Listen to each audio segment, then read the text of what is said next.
Ассаламу алейкум. Шына арткаракы болайын.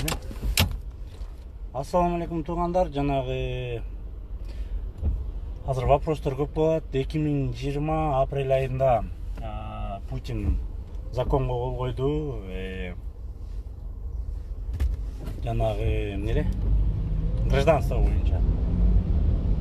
Гражданство боюнча кол коюлду жеңилдик боюнча.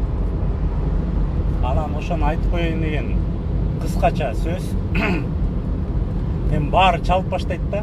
Анан туугандар бул видеону аягына чейин көрүп, мага чалганда просто занимаете телефон дегендей. Мен просто кыскача айтып коеюн, кандай адамдар гражданство жеңил ала алат. Ошону жеңил алган боюнча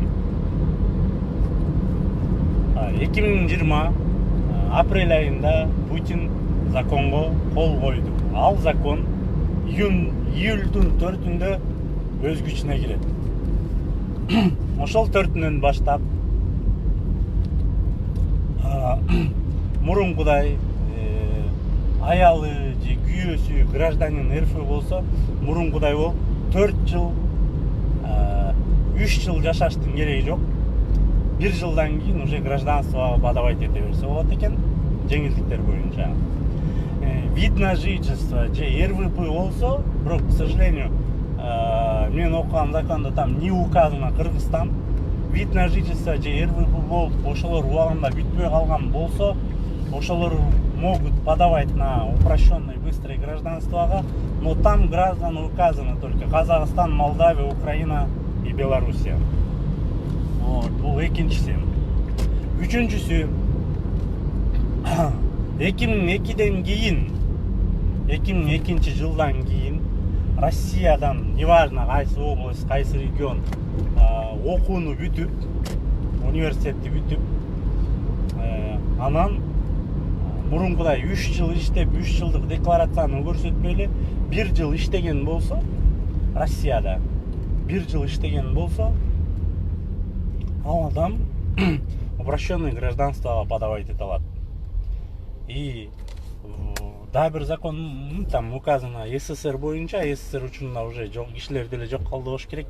Ошо СССР учурундагы паспорту бар болгон болсо, эми алардын уже жок да. Ошолор ала алат экен, упрощенный вариантты. Анан да бир жолу айтайын, у кого есть вид на жительство и РВП. РВП болсо, ошолор упрощенно, то есть они уже подавали, но не надо ждать 1,5-2 года, да, как я понял. Бирок, да бир жолу айтайын, не указано там Кыргызстан, там указано Молдавия, Белоруссия, Казахстан и Украина. А вид на жительство РВП бар кыргыздар болсо, мне кажется, общая процедура попадает этет. Анан несовершеннолетние дети, соответственно, один из родителей болсо вообще без проблем получает. И анан ученые, которые работают в Кыргызстане. Ученый степень болсо, академик, там,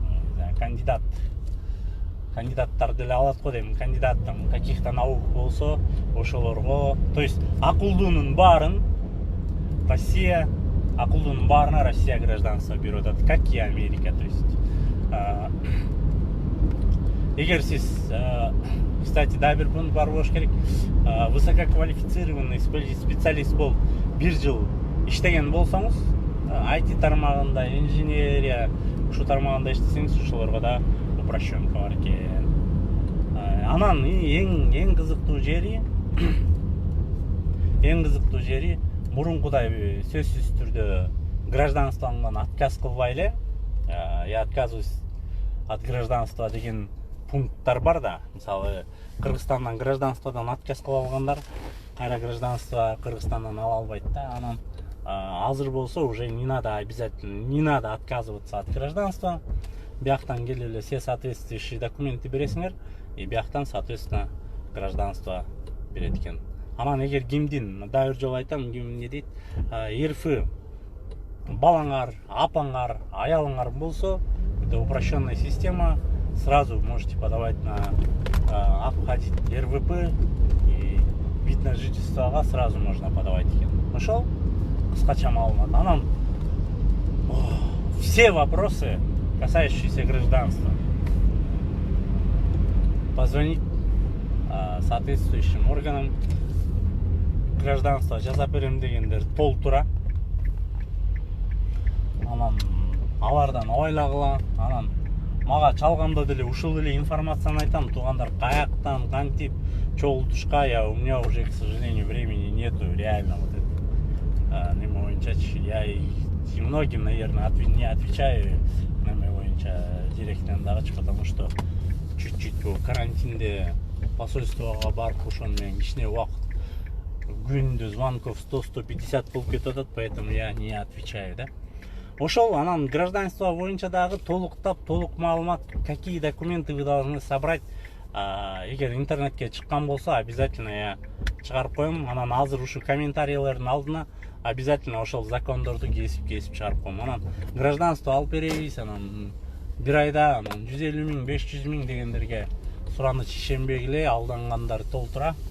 Ошондуктан обязательно по рекомендации, анан керектүү ошо кыргыздар эле болсо баргыла да. Эгер бөлөк нация болсо, это точно алдайт да, 100%. Кыргыздар өзүбүздү жаман көрө берген эмес менен, бирок в этом плане кыргыздар алдаса да акчаңарды какие-то образ болсо ошо төлөп коет. Ошол дагы бир жолу айттым болду да. 2002 университетти бүткөн болсоңор, 2002-ден, анан бул жакта как минимум 1 жыл иштеген болсоңор, үйлөнүп 1 жыл жашаган болсоңор, гражданствого подавать ете берсеңиздер болот, жеңилине, упрощенныйына. Это Москвада болсоңор сөзсүз түрдө Сахаровада болот. Сахаровага барып подаете все документы. Андан тышкары дагы кайсы неме дедим, ученый, анан высококвалифицированные специалисты. Мурункудай не обязательно Кыргызстанда барып отказ, все это не надо делать. Просто можно подавать здесь все документы. То есть бияктан эле Кыргызстандан келатканда эчтекеси жок, келип бияктан подавать этип койсоңор болот. Ошол, салам алейкум, ишиңер ийгиликтүү болсун.